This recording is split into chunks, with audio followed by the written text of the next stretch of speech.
I'm Tori Brennan, and I'm 29 years old. Last Thanksgiving, my father stood up in front of 30 relatives and grounded me like I was a disobedient child, because I dared to ask what my grandmother left me in her will. The entire room laughed. My face burned so hot I could feel my pulse in my teeth. But I looked him dead in the eye and said one word. All right. The next morning, he knocked on my bedroom door, smirking. Finally learned your place? He said. Then he saw the empty room. No clothes, no suitcase, no me. Before he could dial my number, the doorbell rang, and the family lawyer was standing on the porch, trembling, holding a briefcase full of documents my father never knew existed. Mr. Brennan, he said, what have you done? Before I tell you what was in that briefcase, take a moment to like and subscribe, but only if this story genuinely speaks to you, and drop a comment letting me know where you're listening from and what time it is right now. Now let me take you back to last September, the morning my grandmother died, and the first domino fell. My grandmother, Eleanor Brennan, passed on a Tuesday morning at Providence Portland Medical Center. She was 87. I got the call from my mother at 6:14 a.m.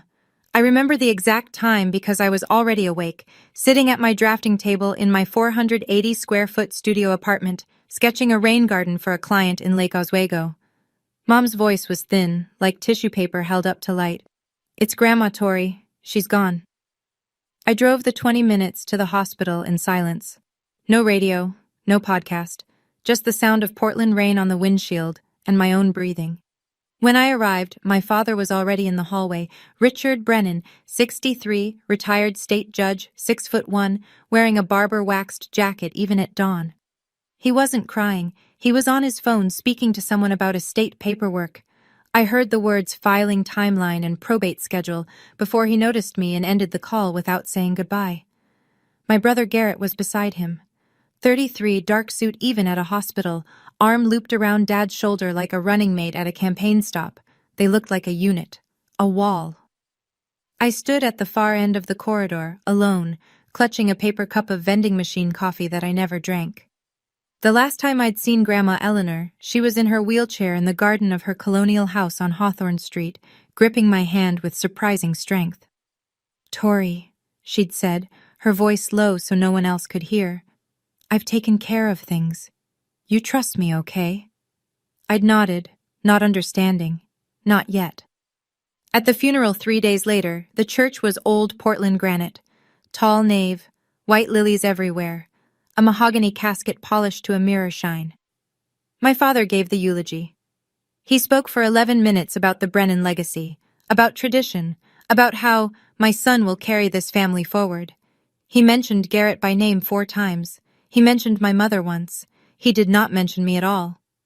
Afterward, in the reception line, my Aunt Margaret's husband asked me what I did for work these days. Before I could answer, my father leaned in from behind. She plants trees for rich people, he said, and a few people chuckled politely.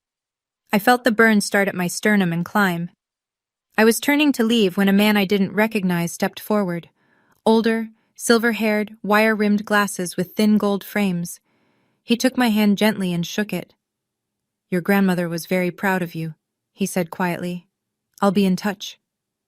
And then he was gone, disappearing into the crowd of black coats before I could ask his name. I didn't know it then, but that man was Harold Caldwell, and he was holding the key to everything. That evening, 15 of us gathered at the family house for dinner. The Brennan house, a white colonial on Hawthorne Street with a wrought iron gate and 100-year-old oak trees in the yard. My grandmother built that house with money from her side of the family, long before she married my grandfather. I always loved it. The crown molding, the deep windowsills, the garden out back where Grandma grew peonies the color of ballet slippers. Inside, the long oak dining table was set with the family's sterling silver flatware, a set that had been in the Brennan name for 3 generations, candles in silver holders, a bottle of Willamette Valley Pinot Noir breathing on the sideboard. Everything arranged to look like old money and perfect lineage. My father sat at the head naturally. He raised his glass. Mom left everything to me to manage, he announced, scanning the table. I'll make sure the family assets are distributed to the right people, based on capability. His eyes landed on me. That means you don't need to worry about any of it, Tori. Complex things aren't really your area. Garrett nodded like a judge's clerk. His wife Meredith adjusted her Mikimoto pearl strand and said nothing. I set my fork down. Dad, Grandma told me. My mother was confused at the end, he cut in. Whatever she promised you, forget it. My mother, Linda, stared at her plate. She didn't look up. She never looked up. After dinner, I excused myself and went upstairs to the bedroom I'd grown up in. The Frank Lloyd Wright poster I'd taped to the wall at 16 was still there, edges curling. I sat on the bed and opened the nightstand drawer out of habit. Inside was an envelope that hadn't been there before. Cream-colored stationery with a faint watermark. My name on the front, in blue ink, in a handwriting I'd know anywhere. Shaky, but deliberate. Grandma's handwriting. My hands were trembling when I picked it up. I opened the envelope slowly, sitting cross-legged on the twin bed I'd slept in from ages 5 to 18. The ceiling fan above me wobbled the same way it always had. The room smelled like old wallpaper and cedar closet. Inside were two things. The first was a letter, 2 pages, front and back, in Grandma Eleanor's handwriting. The pen had pressed hard enough to leave grooves in the paper, as though she'd wanted the words to be permanent, physical, something no one could delete with a keystroke. The second was a photocopy. Partial. Maybe 6 pages out of what looked like a longer document. The header read, Irrevocable Trust Agreement. Eleanor M. Brennan, Settler. Halfway down the first photocopied page, highlighted in yellow, was a single line. Beneficiary, Victoria Tori Brennan. I read the letter with tears sliding down my face. Tori, if you're reading this, then I'm gone, and your father is already doing what I knew he would do. I'm sorry I couldn't stop him while I was alive. I tried, in my way. But men like your father don't hear women. They only hear documents. The original trust is with my attorney, Harold Caldwell. His office is on Northwest 23rd Avenue in Portland. The copy I've left you is partial, not enough to prove anything on its own, but enough for you to know I'm telling the truth. Don't show this to anyone. Not your father, not Garrett, not even your mother. I love Linda, but she will tell Richard. Wait until the right time, and Harold will know what to do. You were always my architect, Tori, the one who builds. Don't let them tear you down. All my love, Grandma. I folded the letter back into the envelope and pressed it against my chest. The photocopy was incomplete. I couldn't use it as evidence. I didn't have a lawyer. I didn't know who Harold Caldwell was beyond a name and a street. And my grandmother had been in the ground for 48 hours. But for the first time in years, I felt something besides small. I felt like someone believed in me, had always believed in me, and had put it in writing. I drove back to Portland the next morning without saying goodbye. No one noticed. Or if they did, no one called. My studio apartment was exactly as I'd left it. Plants crowding every windowsill, drafting table covered in tracing paper, a cold mug of tea from 2 days ago still sitting by the sink. I loved this place, even though it was small enough that I could touch opposite walls if I stretched. It was mine. The one space in the world where no one told me I wasn't enough. I sat down at my laptop and Googled Harold Caldwell Attorney Portland. The results came up immediately. A small office on Northwest 23rd Avenue, solo practice, specializing in estate planning and trusts. A headshot showed a silver-haired man with wire-rimmed glasses. The man from the funeral. I hovered over the phone number. I didn't call. Not yet. Because there was a part of me, the part my father had trained since childhood, that whispered, what if Grandma really was confused? What if this is nothing? What if you call and find out the one person who believed in you was just a sick old woman who didn't know what she was signing? I wasn't ready to risk that. Not yet. Instead, I turned to work. A landscape architecture firm in the Pearl District had a deadline in 2 weeks, a rooftop garden for a new condo development. I needed the paycheck. I was still carrying $38,000 in student loans, $420 a month, from the 1 year of law school I'd attended before dropping out to pursue design. The year my father said I betrayed the family. I was checking email to confirm the project specs when I saw it. Buried between a newsletter and a shipping notification. An email from Garrett. No, not to me. Forwarded to me. By accident.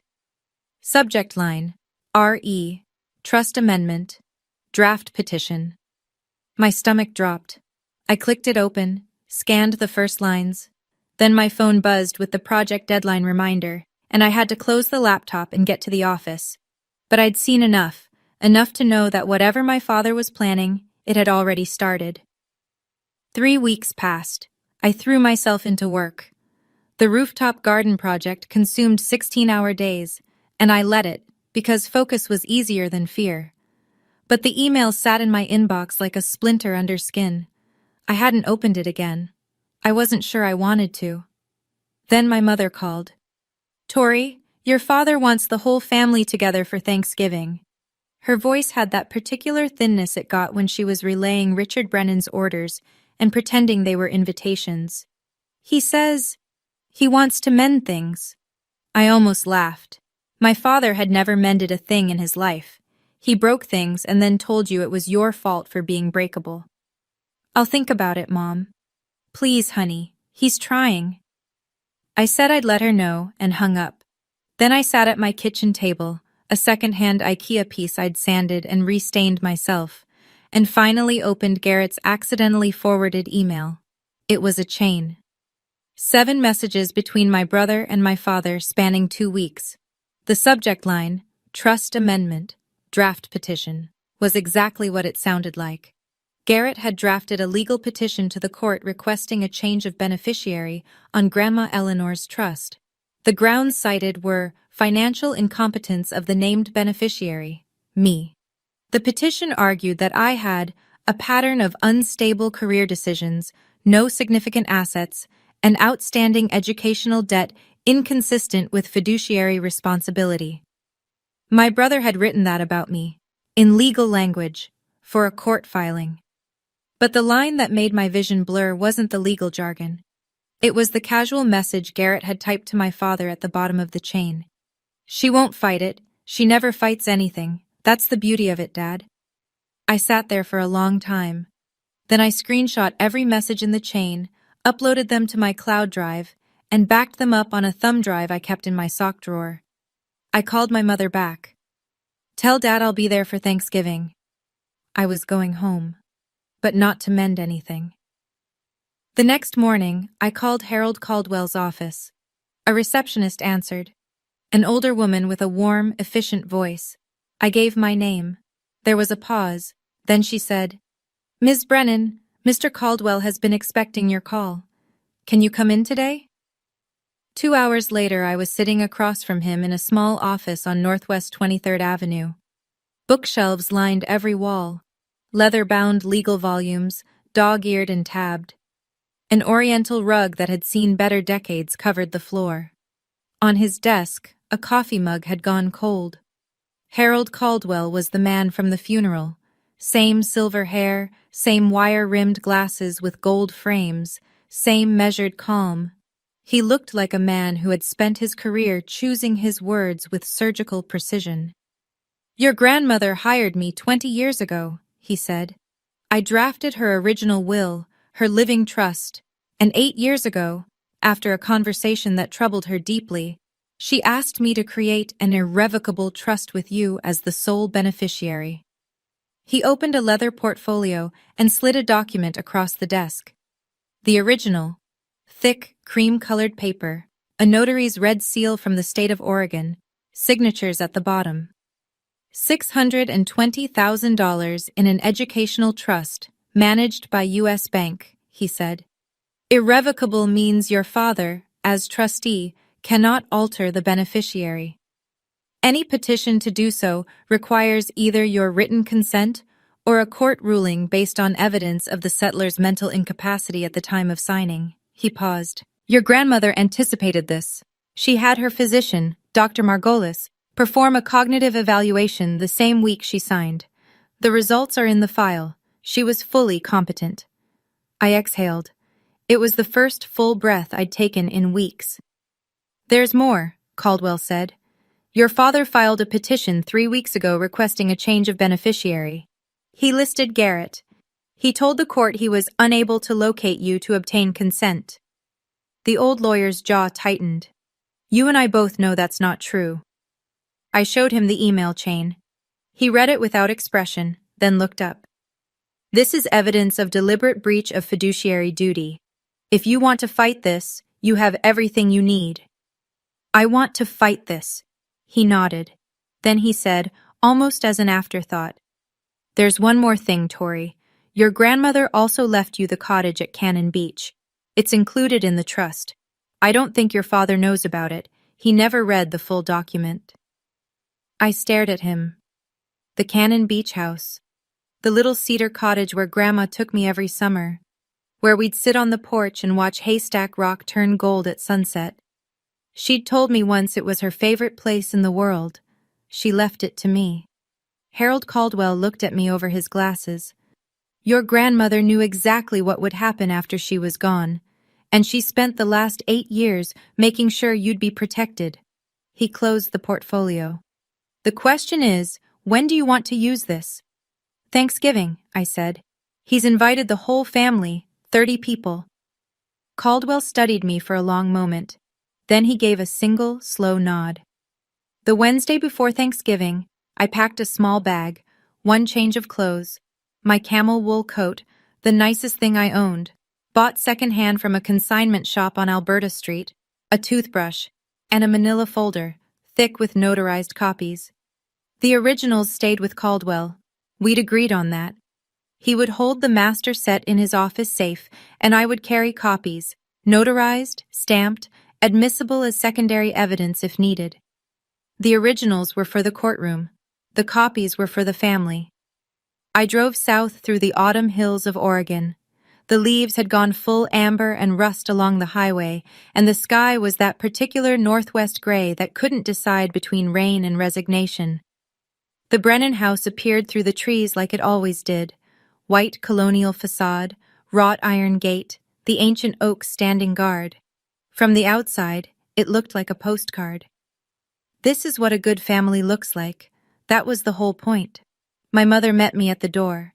She hugged me a beat too long, the way she did when she wanted to say something but wouldn't.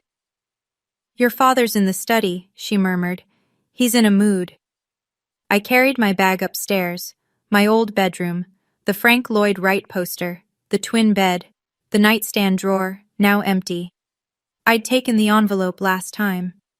From downstairs I heard Garrett's voice, then Meredith's bright, performative laugh, the clink of a wine glass. I knelt and slid the manila folder under the mattress. Then I went to the window. The backyard garden, Grandma's peony beds, was overgrown and gray. Nobody had tended it since she'd gotten too sick to kneel. The sight of it made my throat tight. I pressed my palm flat against the cold glass and whispered to no one, I'm here, Grandma. Downstairs, the Camus Cabernet was open, the granite fireplace was crackling, and my father hadn't stood up when I walked in. He looked at me from his leather chair and said, Oh, you came. Garrett was on the sofa beside Meredith, swirling wine. He glanced at my coat, second-hand, slightly pilled at the elbows, and said, Still haven't upgraded the car, huh, Tor? I smiled, sat down, said nothing. Tomorrow, 30 relatives would fill this house. My father had organized the largest Thanksgiving gathering in Brennan family history, far bigger than usual. I didn't know why yet, but a part of me suspected that Richard Brennan never did anything without an audience. Thanksgiving morning, the house filled like a theater before a show. Cars lined the street by 10 a.m. Aunt Margaret and Uncle Don from Bend, the Paulson cousins from Eugene, Great-Aunt Judith who flew in from Scottsdale. By noon, there were 32 people in the Brennan house, and the noise was a living thing. Laughter, clinking glasses, children running through hallways, the oven timer beeping every 20 minutes. I helped in the kitchen because nobody asked me to do anything else. Linda and Meredith sat at the breakfast nook drinking tea while I chopped celery for the stuffing. That felt about right. The family division of labor hadn't changed since I was 12. At 4 o'clock we sat down to eat. The long oak table in the dining room seated 18. The overflow went to a folding table in the adjacent living room. I was placed at the folding table, between my 9-year-old second cousin Oliver and an empty chair.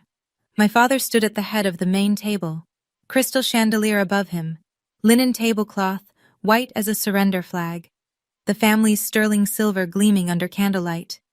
He raised his glass of Pinot Noir. "This Thanksgiving is special," he said, his courtroom voice, the one that filled rooms and closed arguments. "We've lost Mom this year, but the Brennan family endures, and I'm proudest of all of my son Garrett, who just won the biggest case of his career."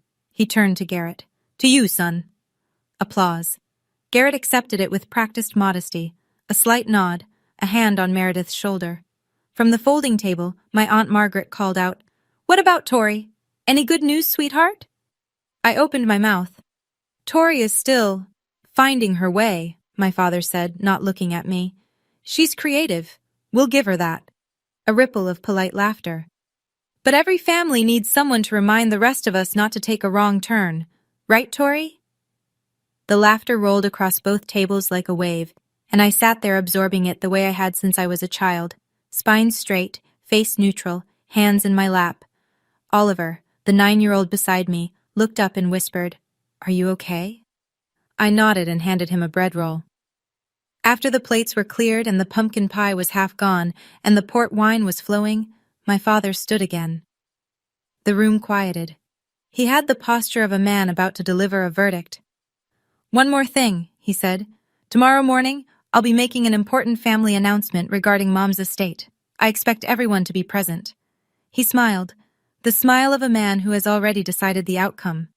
It's what Mom would have wanted. I looked at Garrett. He was studying his wineglass with a small private smile.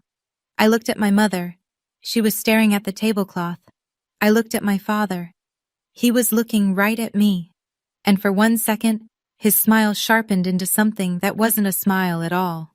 Tomorrow, he was going to read his version of the will, in front of everyone. I excused myself to do the dishes. The kitchen was quiet except for the sound of water running and my own breathing. I stood at the sink scrubbing a roasting pan, suds up to my elbows, still wearing the same sweater I'd driven down in. In the next room, 32 people were laughing and drinking port, and not one of them had offered to help clear a single plate. I heard footsteps behind me. Garrett leaned against the doorframe, arms crossed, wineglass dangling from 2 fingers. "You know, Tor," he said casually, "you should really thank Dad for even letting you sit at the table, even if it was the kids' table." He chuckled at his own joke. I didn't turn around. I kept scrubbing. But something in me, some wire that had been pulled taut for 29 years, finally hummed. "Garrett," I said, my voice quiet and steady, "do you know what Grandma left me?" The silence behind me changed texture. I heard his wineglass clink against the counter. When I glanced over my shoulder, his face had gone very still. He left the kitchen without a word. 10 minutes later, my father's voice thundered from the living room. "Tori, get in here, now!" I dried my hands on a dish towel and walked in. 32 faces stared at me. The crystal chandelier threw little rainbows across the ceiling.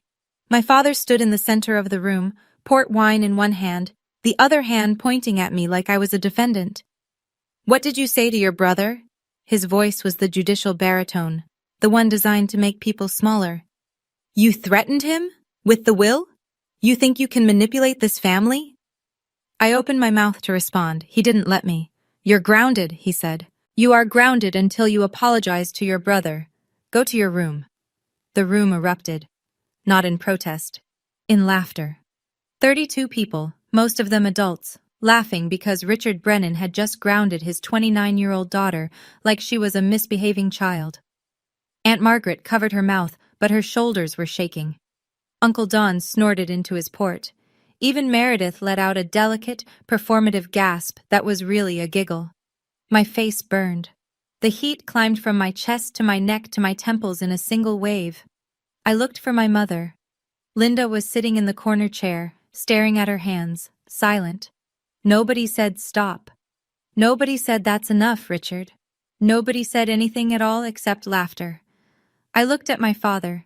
His Cartier tank watch caught the light as he jabbed his finger toward the staircase. "Go," he repeated. "Now." I held his gaze for 3 full seconds. Then I said, in a voice so calm it surprised even me. All right. I turned. I walked upstairs. I closed the bedroom door behind me. And then I picked up my phone and called Harold Caldwell. It rang twice. He answered. I said, Mr. Caldwell, I need you to bring the originals tomorrow morning, 8 a.m. There was a pause. Then his steady, measured voice. I'll be there. I hung up, set my alarm for 4 a.m., and sat on the edge of the twin bed in the dark, listening to the laughter still floating up through the floorboards, thinking, laugh, enjoy it. Because that is the last time. I know. Right now, some of you are furious on my behalf. And honestly, I don't blame you. Let me ask you something. Have you ever been humiliated by your own family in front of a room full of people? Have you ever been put in your place by someone who was supposed to protect you? If you want to find out what happened the next morning, when my father opened my bedroom door and found it empty, stay with me. And if this story is hitting close to home, tap that like button so I know you're still here. I left at 4:15 in the morning. No drama, no slamming doors. I packed my bag in the dark, slid the manila folder into my tote, and walked downstairs in my socks so the floorboards wouldn't creak. The only thing I left behind was the framed photo of Grandma Eleanor on the nightstand, face down. I drove to a 24-hour diner 3 miles from the house, ordered coffee I didn't drink, and waited for daylight. At 7:42 a.m., I know because I was watching the clock, my phone lit up. A text from Garrett. Where are you? Dad's looking for you. I didn't respond. Inside the Brennan house, I'd learn the details later from my cousin Danny, the morning unfolded like this. My father came downstairs at 7:30, freshly showered, wearing a pressed Oxford shirt, looking like a man about to chair a board meeting. He poured his coffee, scanned the room, and said, Someone go wake Tori. She's got an apology to make. Nobody moved. Not because they were standing up for me, because nobody wanted to deal with it. Richard climbed the stairs himself. He knocked twice, his judicial knock, crisp and expectant. Tori, it's morning. You ready to apologize to your brother? Silence. He opened the door. The bed was made. The closet was open and empty. The drawers were cleared. The room held nothing of me except the photograph of Grandma Eleanor, face down on the nightstand, like a final punctuation mark. Danny told me later that my father stood in that doorway for a full 10 seconds before his expression shifted. Confusion first, then something darker. He came downstairs slowly. Tori's gone, he announced to the 20-odd relatives still lingering over breakfast. His voice was flat, controlled. She left, in the middle of the night, like a coward. Garrett looked up from his laptop and smiled. Well, he said, that settles it. My father nodded. It certainly does. Now, I was planning to make the estate announcement at 10, but since the only person who might object has run away. The doorbell rang. My mother opened it. And there, on the front porch, in a gray suit, with a brown leather briefcase and an expression like a storm front, stood Harold Caldwell. I'm Harold Caldwell, he said, attorney for Eleanor Brennan. I need to speak with the entire family, right now. The dining room went quiet in stages. First the conversation nearest the front door, then a ripple of silence, spreading table by table until even the children stopped fidgeting. Harold Caldwell walked into the room the way a man walks into a courtroom, unhurried, deliberate, and completely certain of his authority. He set his leather briefcase on the dining table, right on top of the leftover Thanksgiving linen, and unclasped it without sitting down. His hands, I was told, had a visible tremor, not from nerves, from anger. My father rose from his chair at the head of the table. He was taller than Caldwell by 4 inches, broader by 30 pounds. He used every bit of it. Harold, the name came out like a warning. You were not invited. This is my home. Caldwell looked at him. This is the home that Eleanor Brennan built with her family's money, Mr. Brennan. And I'm here because I have a legal obligation, a fiduciary duty, to the beneficiary of her trust. Tori has no rights to. Tori is the sole named beneficiary of an irrevocable trust executed 8 years ago. You know this. You've known it since the day your mother signed it. The room was so still I could have heard the furnace click on 3 rooms away. 30 pairs of eyes moved between the two men like spectators at a trial, which, in a way, they were. Richard's jaw clenched. My mother was in cognitive decline. Whatever she signed was signed in the presence of 2 independent witnesses and accompanied by a physician's evaluation confirming full mental competency.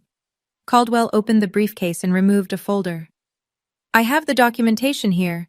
Would you like me to read it aloud, Mr. Brennan, to everyone?" The question hung in the air. Aunt Margaret, seated near the window, leaned forward. Uncle Don put down his coffee cup. Even the children had gone silent. Richard Brennan looked at the folder in Caldwell's hands the way a man looks at a loaded weapon pointed at his chest. Then he straightened his shoulders and said, very quietly, "Get out of my house." "Sir," Caldwell said, "what have you done?" What happened next is something I've replayed in my mind 100 times, because it was the moment the mask finally cracked. Not slowly, not gracefully, but in a sudden, ugly split, right down the center.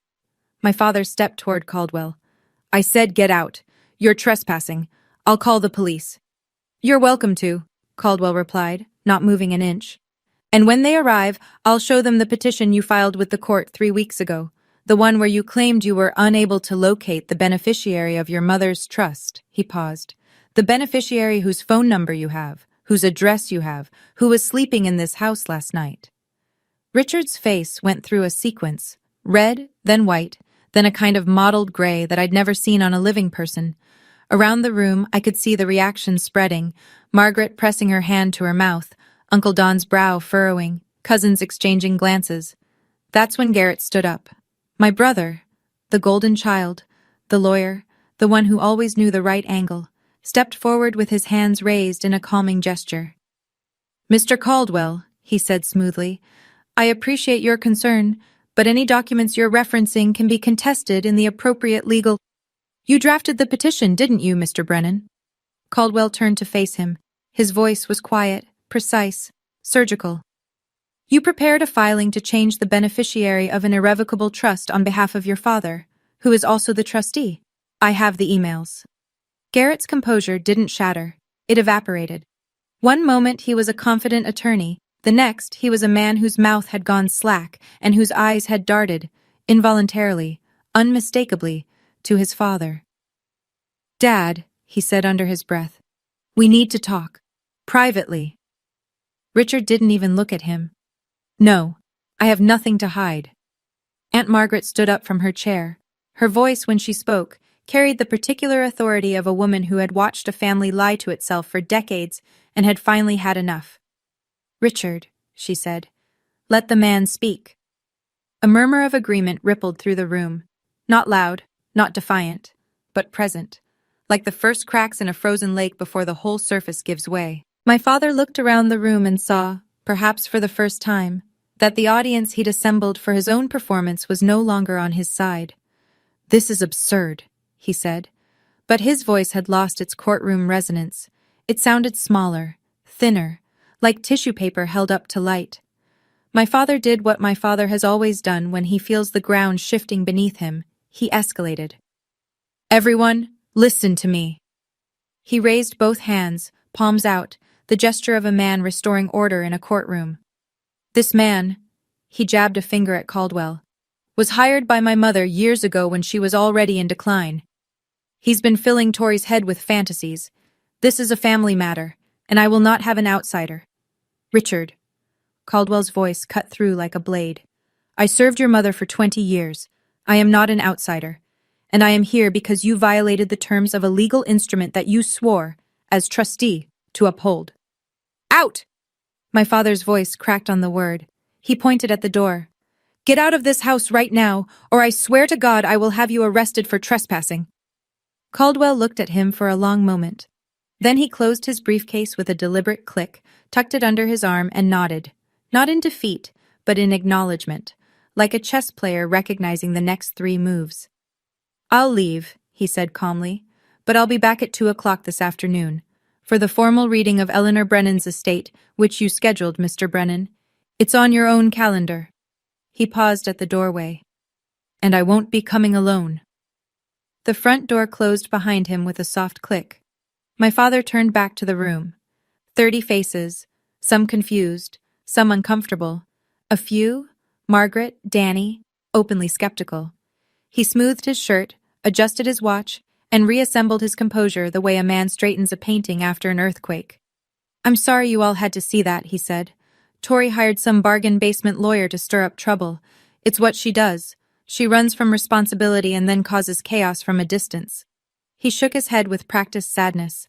"This afternoon, I'll read Mom's will properly, and everything will be clear. I promise you that."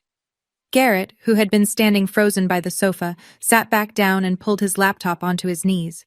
His fingers moved quickly, deleting something, I'd later realize. Emails. The room exhaled. People returned to their coffee, their conversations, their children. The crisis had been deferred. Richard Brennan was still in control, or so he believed. 2 o'clock was 5 hours away. The clock on the mantelpiece, a Waterford crystal anniversary piece that had belonged to my grandmother, counted every second. I was parked outside a Stumptown Coffee on Division Street, watching rain trace crooked lines down my windshield. My Honda Civic, 2014, 147,000 miles, a small dent in the rear bumper from a parking garage in college, was not the kind of car that made anyone look twice. And that morning, invisibility was exactly what I needed. My laptop was open on the passenger seat. At 8:17 a.m., I'd sent a formal email to the Trust Management Division at U.S. Bank, requesting written confirmation of my status as beneficiary of the Eleanor M. Brennan Irrevocable Trust. At 9:41, the reply came, from a trust officer named Patricia Langley. "Dear Ms. Brennan, this is to confirm that you are the sole named beneficiary of the Eleanor M. Brennan Irrevocable Trust, account CHANNELSilent. The trust corpus of $620,000 remains intact and has not been disbursed. A petition to amend the beneficiary designation was filed on October 14th by the current trustee, Richard A. Brennan, but has not been approved by the court. No disbursements can be made without your written authorization." I read it 3 times, then I saved it, backed it up, and printed a copy at the FedEx office 2 blocks away. At 11:15, Caldwell called. "He threw me out," he said, with something that might have been dry amusement. "Threatened to call the police." "I know. My cousin Danny texted me. 2 o'clock, Tori. I'll be parked on the next block. You go in first. I follow." "Okay." A pause. "Are you sure about this? Once it's done, there's no going back." I looked out at the rain. A woman walked past the car holding a little girl's hand, both of them splashing through puddles, laughing at nothing. The simple, stupid beauty of people who felt safe. "I've been going back my whole life, Mr. Caldwell. Every holiday, every phone call, every time I swallowed something that should have made me spit. I'm done going back." "Then I'll see you at 2. I hung up, opened the mirror on my sun visor. The face looking back at me was pale, tired, and absolutely certain. I zipped my coat, checked the folder one last time. Trust copy, notarized. Bank confirmation, printed. Email chain, screenshotted and time-stamped. Grandmother's handwritten letter. Everything in order. Everything real. I started the engine. Inside the Brennan house, the morning stretched like a rubber band pulled too tight. Danny told me later what it looked like from the inside. After Caldwell left, the casual post-Thanksgiving ease had curdled. People were still talking, still pouring coffee, still picking at leftover pie. But the conversation had a new undercurrent, the kind of tension where everyone is discussing the weather but thinking about the earthquake.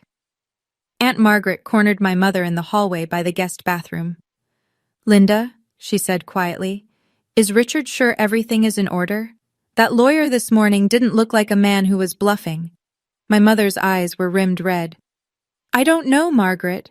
Richard doesn't tell me about the finances. He never has." Margaret looked at her for a long moment and said nothing, which from Margaret said everything. In the kitchen, Danny pulled out his phone and texted me, "You okay? What's going on?" I replied, "I'm okay. Be there at 2. Please be in the room when I get there." He wrote back instantly, "I'm not going anywhere." Meanwhile, in my father's study, the room with the leather chair, the legal volumes on mahogany shelves, the framed photos of Richard shaking hands with various Oregon judges. My father was making phone calls. Danny heard him through the door, growing louder with each attempt. It was the Friday after Thanksgiving. Every attorney's office in Portland had their voicemail on. Richard Brennan, former judge, could not reach a single lawyer. Garrett appeared in the study doorway. "Dad," he said carefully, "maybe we should postpone the reading. Give ourselves time to—" "No," my father's voice was granite. "I don't retreat. Not from Harold Caldwell, not from Tori, not from anyone. We do this today." Garrett closed his mouth. He looked, Danny said, like a man who has just realized the lifeboat has a hole in it. The Waterford clock on the mantelpiece struck noon. 2 hours. At 12:30, I walked into Caldwell's office for the last time before everything changed. He had the full dossier spread across his desk in 4 neat stacks. I sat across from him, and he walked me through each one, point by point, the way a surgeon reviews an X-ray before cutting. Stack 1. The original irrevocable trust. Cream paper, notary seal, Eleanor's signature in blue ink. Steady, deliberate, nothing like the handwriting of a confused woman. Beside it, the physician's letter from Dr. Margolis confirming cognitive competency at the time of signing. Date stamped, countersigned. Stack 2. The email chain between Richard and Garrett, printed, with full metadata showing timestamps, sender addresses, and routing information. The words, "She won't fight it," highlighted in yellow on the last page. Stack 3. The letter from Patricia Langley at U.S. Bank confirming my status as sole beneficiary and the intact trust balance of $620,000. Stack 4. A document I hadn't seen before. Caldwell slid it across the desk. "The deed to the house on Hawthorne Street." I looked at him. "The Colonial," he said. "Your family home. The deed has been in Eleanor's name since 1981. She purchased the property with inheritance from her mother, before she married your grandfather. Richard never owned it. He assumed, as he assumes most things, that it was his by default." Caldwell tapped the document. "Under the terms of the trust, upon Eleanor's death, ownership transfers to the named beneficiary." I stared at the deed. My father's house, the house where he'd sat at the head of the table, where he'd grounded me in front of 30 people, where he'd built his entire kingdom of authority, had never been his.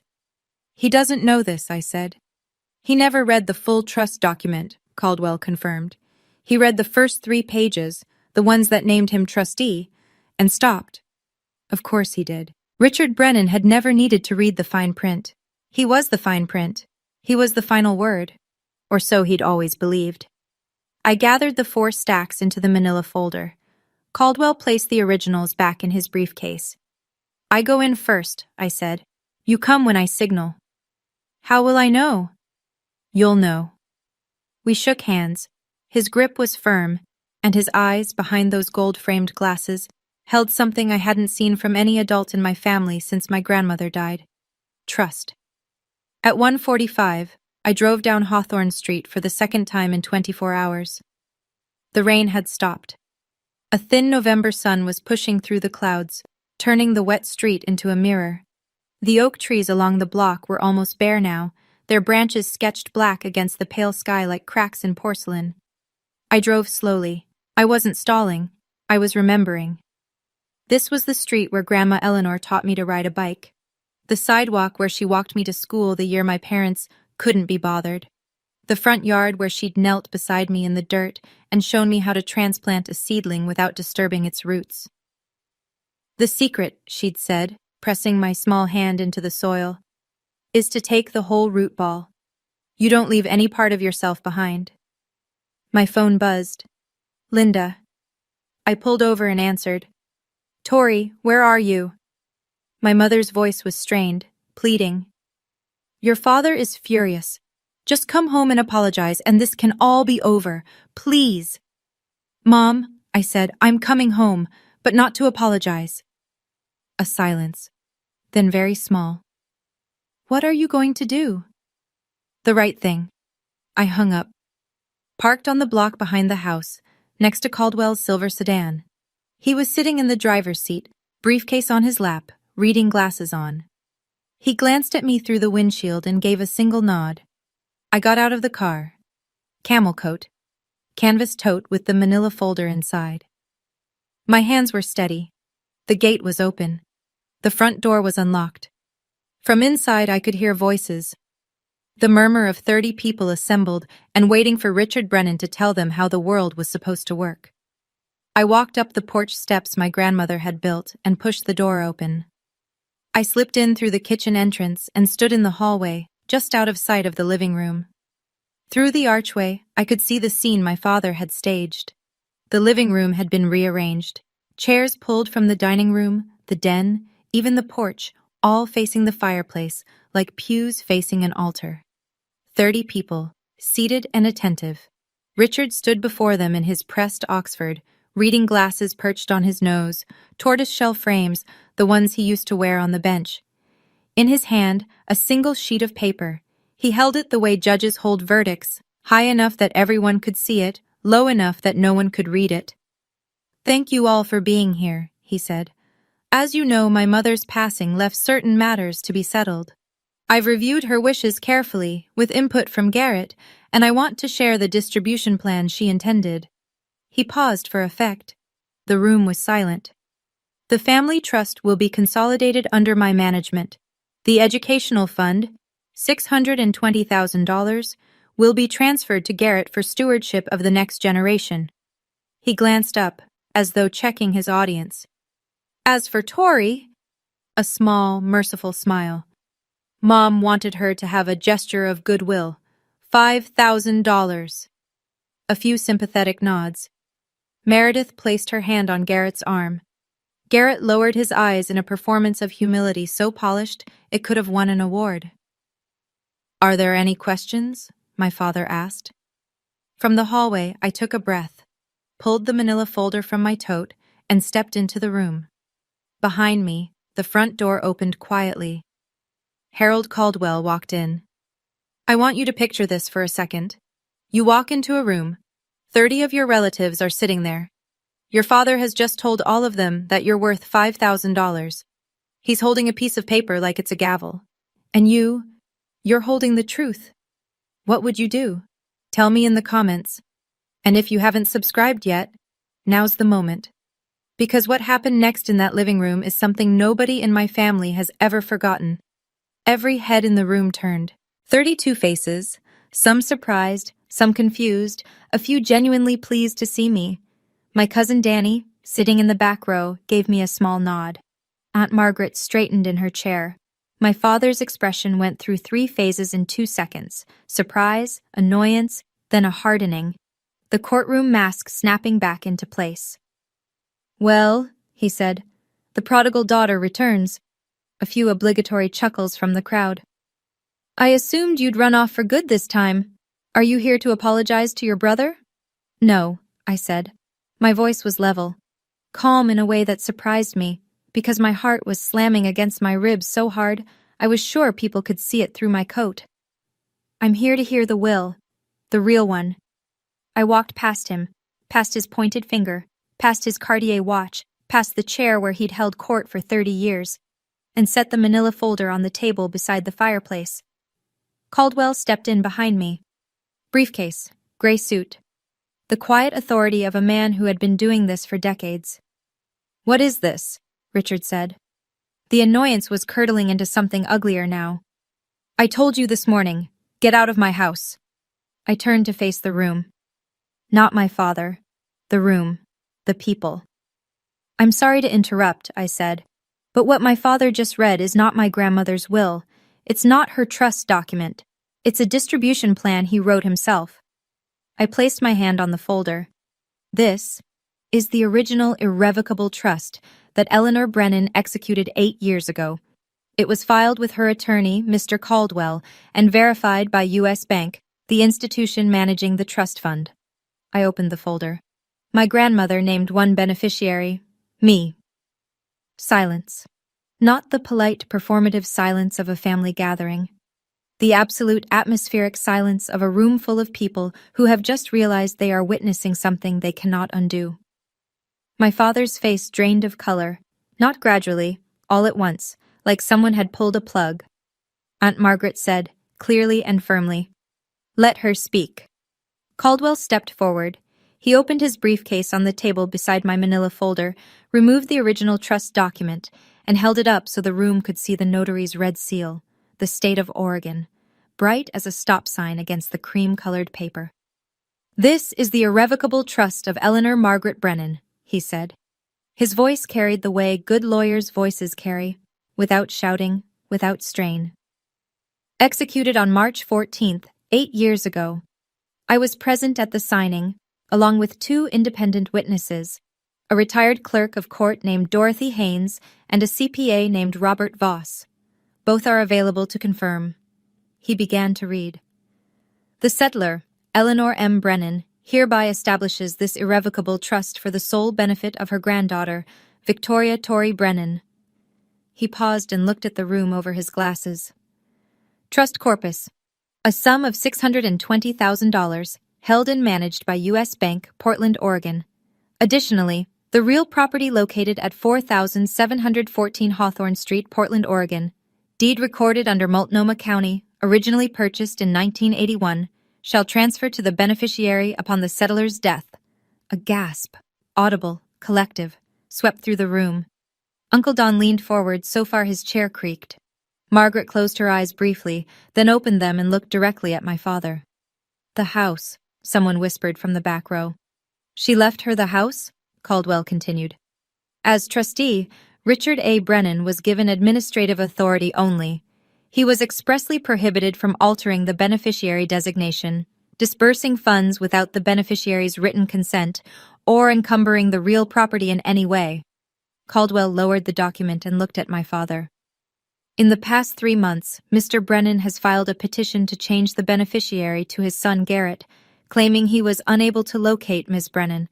He also failed to notify her of the trust's existence after Eleanor's death, as required by Oregon law." Caldwell reached into the briefcase and produced the printed email chain. He held it up, the yellow highlighting visible from across the room. "These are emails between Richard Brennan and Garrett Brennan, in which Garrett drafted the fraudulent petition and Richard approved it." He read aloud the line that had burned itself into my memory. "She won't fight it. She never fights anything. That's the beauty of it, Dad." The room turned to look at Garrett. My brother was sitting very still, his hand frozen on Meredith's arm. His face had gone the color of ash. Meredith slowly, carefully extracted her arm from under his hand and folded both of hers in her lap.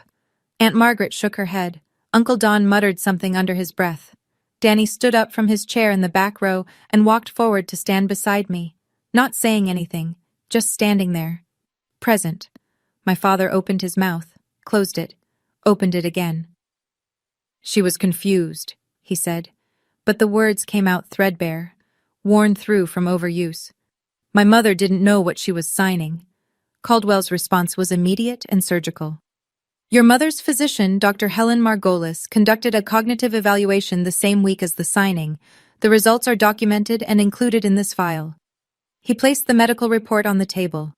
"Eleanor Brennan scored in the 93rd percentile for her age group. She was sharper than most of the people in this room."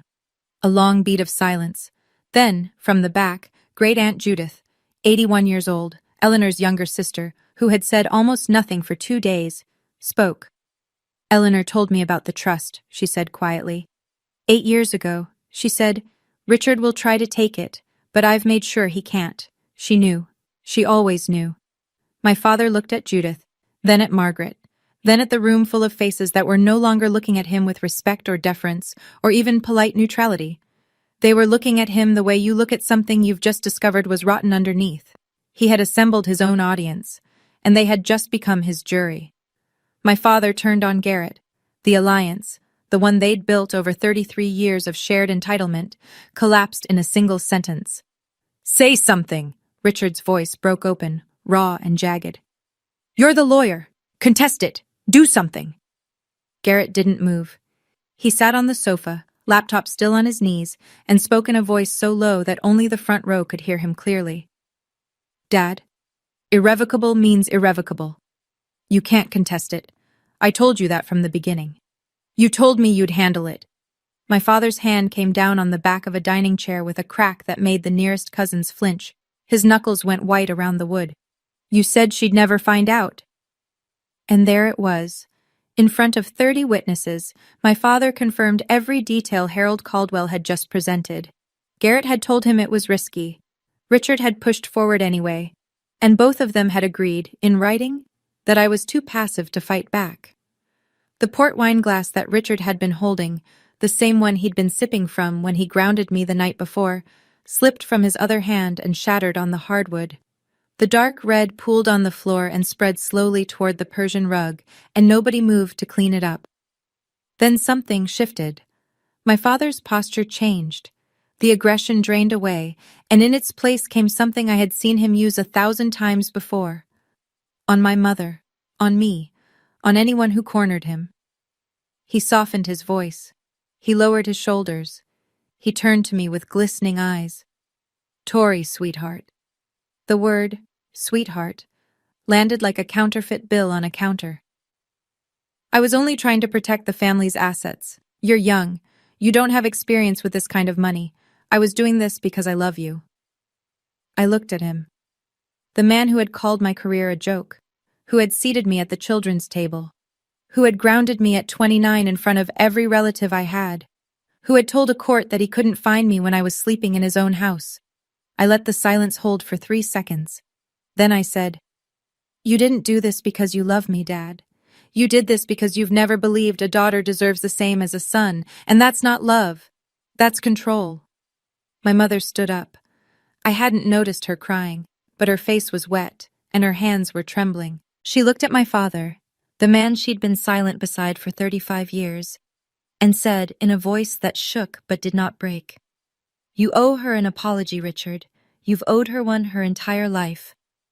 The room held its breath. My father looked at my mother as though she had spoken in a language he didn't recognize. Then he looked at me. Then at the 30 faces watching him. He said nothing. He turned and walked into his study and closed the door. In the minutes that followed, the room rearranged itself, not the furniture, but the people. The invisible lines of allegiance that had structured every Brennan gathering for as long as I could remember shifted, quietly and permanently, like tectonic plates. Aunt Margaret reached me first. She pulled me into a hug that smelled like Chanel No. 5 and coffee, and she said close to my ear, "Your grandmother would be so proud of you right now, sweetheart. So proud." Danny squeezed my shoulder. "I always knew you were the toughest one in this family," he said. "You just never needed to prove it before." Cousins I hadn't spoken to in years came forward. A handshake, a nod, a quiet, "I'm sorry, Tori." Not all of them. Some stayed seated, uncomfortable, staring at the floor. A few stood up and left. Not in protest, but in the way people leave a room where something has broken that they don't know how to fix. Garrett rose from the sofa. He didn't look at me. He took Meredith's arm and walked toward the front door. Meredith paused in the hallway, reached up and unclasped her pearl strand, the Mikamoto necklace she'd been wearing all weekend like a badge of status, and dropped it into her coat pocket. As though she wanted to make herself smaller, less visible, less associated. Caldwell was already organizing the documents back into his briefcase. "I'll file the petition to remove Mr. Brennan as trustee first thing Monday morning," he said to me. "The court process takes approximately 30 days. In the meantime, the trust is frozen. No disbursements, no changes." I nodded. The living room was emptying slowly. The Thanksgiving linen on the table was creased and stained with port wine.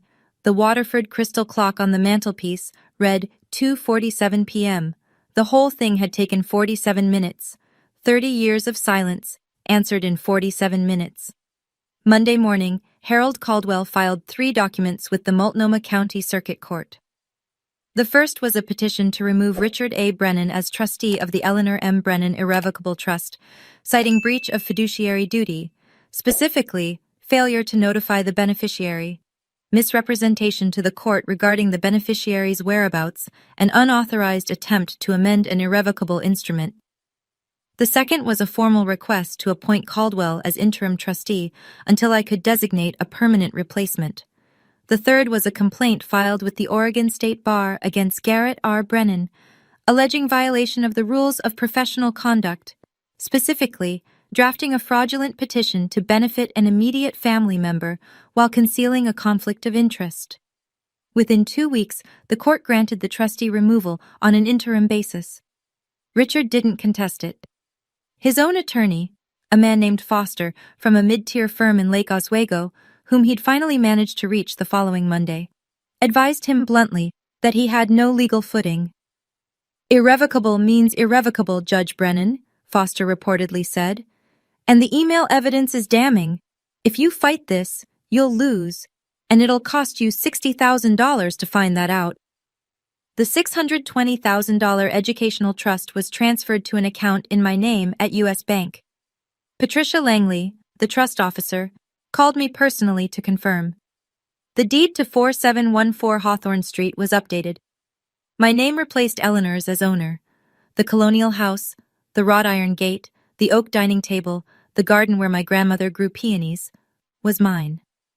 And Garrett, the golden child, the family's pride, received a formal notice of investigation from the Oregon State Bar. The process would take months, but the outcome was already taking shape: a 6-month suspension of his license for ethical violations. His largest client, a commercial real estate firm, dropped him within days of the complaint becoming semi-public. He quietly transitioned to corporate consulting, a job that required no bar membership and, conveniently, no courtroom appearances. My father called me once, 3 days after the filing. I answered because I thought, even then, even after everything, that maybe he would say the words. He didn't. He said, "You've destroyed this family." I said, "No, Dad, you did. I just brought the receipts." He hung up. I haven't heard from him since. 2 weeks after the court order, I drove to Hawthorne Street with a single key on a plain brass ring that Caldwell had handed me across his desk. "It's yours," he'd said simply. And for some reason, those 2 words undid me more than anything else had. I parked on the street. The oak trees were completely bare now, their branches a lattice against the December sky. The wrought iron gate swung open with a creak that I'd heard 10,000 times. The porch steps, Grandma Eleanor had them replaced in 2009, cedar over the old pine, still had her welcome mat. Faded green, a pattern of ferns. I turned the key. The door opened into the foyer, and the smell hit me first. Wood polish, old books, a trace of the lavender sachets my grandmother kept in every closet. The house was silent in a way I'd never experienced. My father's presence had always been the dominant frequency here, his voice filling every room, his opinions occupying every conversation. Without him, the house breathed differently. It breathed like it was finally resting. I walked through each room slowly. The living room, where 30 people had sat and watched my life change. The dining room, with the oak table still bearing faint water rings from port glasses. The kitchen, where I'd scrubbed a roasting pan alone while my family laughed in the next room. Upstairs, my bedroom. The poster, the twin bed, the nightstand with the empty drawer. Grandma's master bedroom. Her reading chair by the window, a stack of novels on the side table, a pair of glasses she'd never wear again. Then the garden. I stood at the back door and looked out at what had been Eleanor Brennan's pride, the peony beds, now brown and tangled, edged with overgrown boxwood. The stone path she'd laid herself was barely visible under dead leaves. The birdbath was dry. I knelt, pressed my palms flat against the cold earth, closed my eyes. "I'll fix it, Grandma," I said. "I'll bring it back." And I knew, with the certainty that only grief and love and good dirt under your fingernails can give you, that I would. A week later, on a Saturday morning cold enough to see my breath, I drove 90 minutes west to Cannon Beach. I hadn't been there in 6 years. The last time was the summer before Grandma's health started to decline. The 2 of us sitting on the porch of the cedar cottage, drinking chamomile tea, watching Haystack Rock turn amber in the sunset while the tide pulled back and left the sand gleaming. She'd said, "This is my favorite place on earth, Tori. When I'm gone, I want someone who loves it to keep it." I'd thought she was being sentimental. She was being precise. The cottage was smaller than I remembered, or maybe I was bigger. Weathered cedar shingles, a porch that wrapped around 2 sides, Salt air so thick you could taste it. The key, another brass one, also from Caldwell, turned smoothly, and the door opened onto a space that still smelled like her. Lavender, old paperbacks, the faintly sweet scent of cedar walls in winter. On the kitchen table, there was a wooden box, not hidden, placed there deliberately, as though she'd known exactly who would come through the door and when. I lifted the lid. Inside, a stack of photographs, Grandma and me, ages 5 through 22, in this very cottage, planting beach grass in the dunes, building a driftwood fort, standing in matching rain boots on a stormy July afternoon, both of us grinning like idiots. Under the photographs, a letter, short this time, just a few lines. Tori, if you're reading this, you were brave enough. I knew you would be. This house is yours. It always was.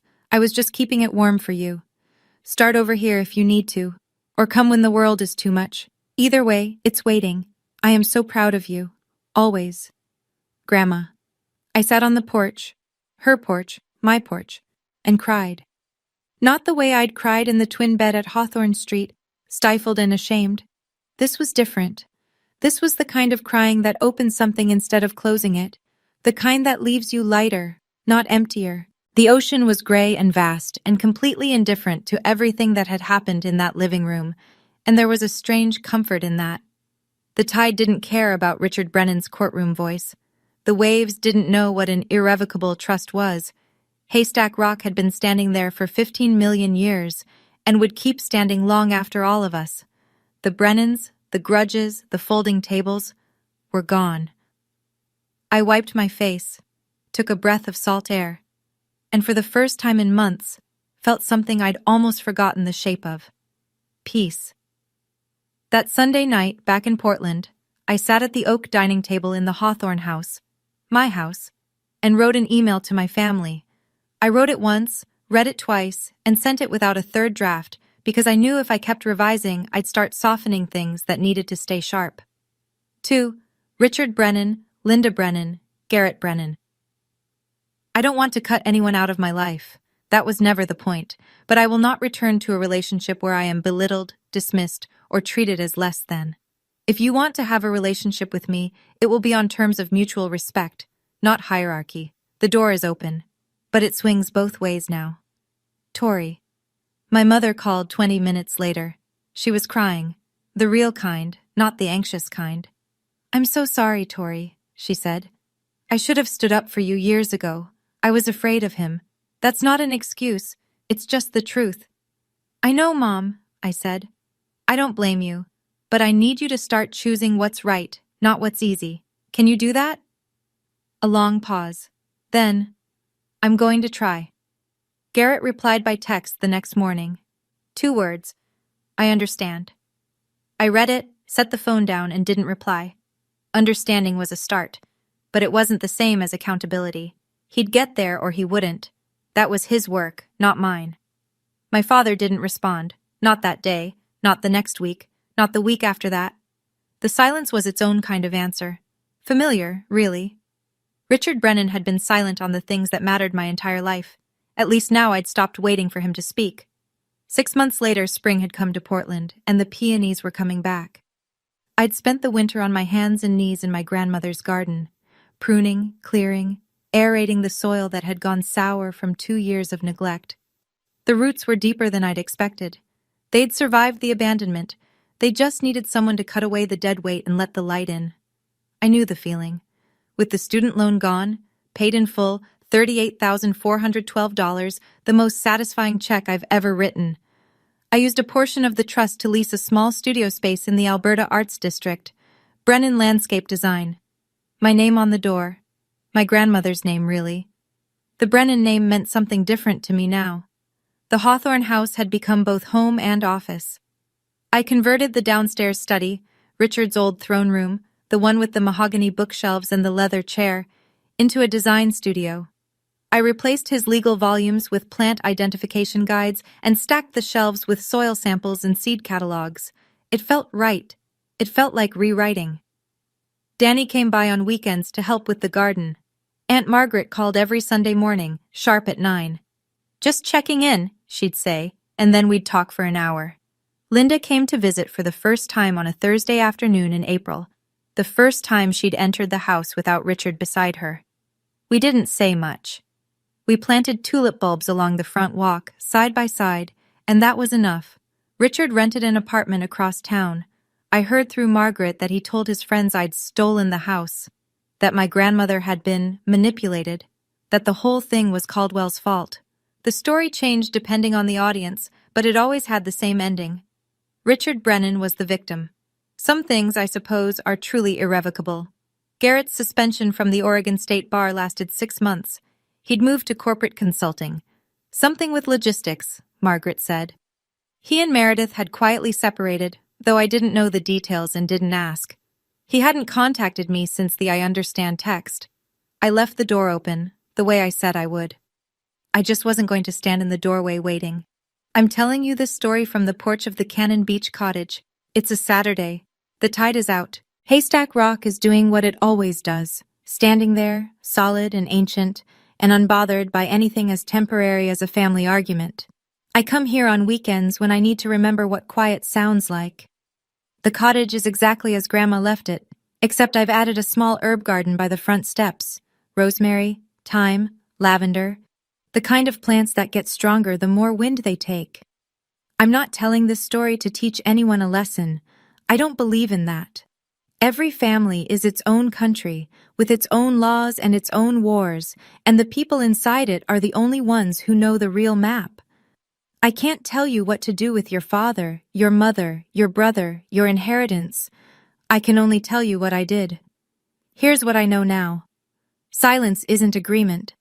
I spent 29 years being quiet at the dinner table, and the people around me took that silence and called it consent. It wasn't. It was just a woman who hadn't found her evidence yet. Waiting isn't weakness. My father and my brother counted on the idea that I wouldn't fight. They were almost right. What they didn't account for was that there's a difference between someone who can't fight and someone who's choosing when to. And the last thing, the thing that matters most. My grandmother didn't leave me money. She left me proof that someone in my family saw me, the real me, the one who builds things, and decided I was worth protecting. Not with words, with documents, with plans, with the kind of love that hires a lawyer and thinks 8 years ahead. That's the inheritance that changed my life. Not the $620,000, not the houses, the knowledge that I was worth the trouble. I still have the Frank Lloyd Wright poster.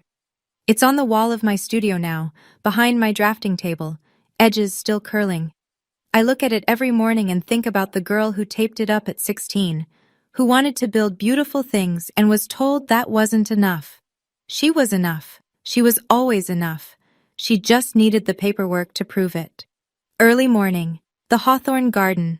The soil is damp from last night's rain, and the air smells the way Oregon air smells in spring, green and clean and full of the particular promise that comes from things deciding to grow.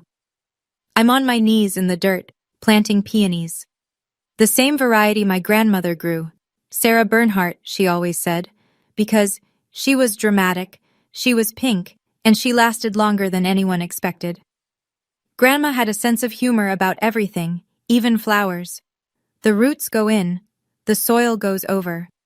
I press it down gently, firmly, the way she taught me, the whole root ball, nothing left behind. The sun clears the roofline and falls across the garden in long, golden bars. Somewhere in the house, my coffee is getting cold. Somewhere in Portland, my father is waking up in a rented apartment and telling himself a story where he's the hero. Somewhere in the future, maybe, he'll stop. I stand up, wipe the dirt from my hands, and notice something on the front porch that wasn't there last night. An envelope. No stamp. No return address. Just my name, in handwriting I'd know anywhere. Not Grandma's this time, but almost as familiar. I open it, a single line. I'm sorry I never stood up. I'm standing now. Mom. I fold the letter. I tuck it into my coat pocket, right next to the one from Grandma, the one I carry everywhere, the cream-colored stationery with the blue ink and the words that saved my life. 2 letters. 2 women, one who planned ahead and one who finally caught up. I walk back into my house. The house my grandmother built. The house my father lost. The house that was always meant for someone who would take care of it.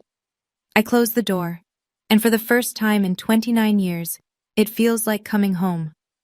Thank you for staying until the end. I mean that. If this story made you feel something, anger, relief, recognition, hope, then it did exactly what I needed it to do. Hit like if it resonated. Subscribe if you want more stories like this one, and check the description below.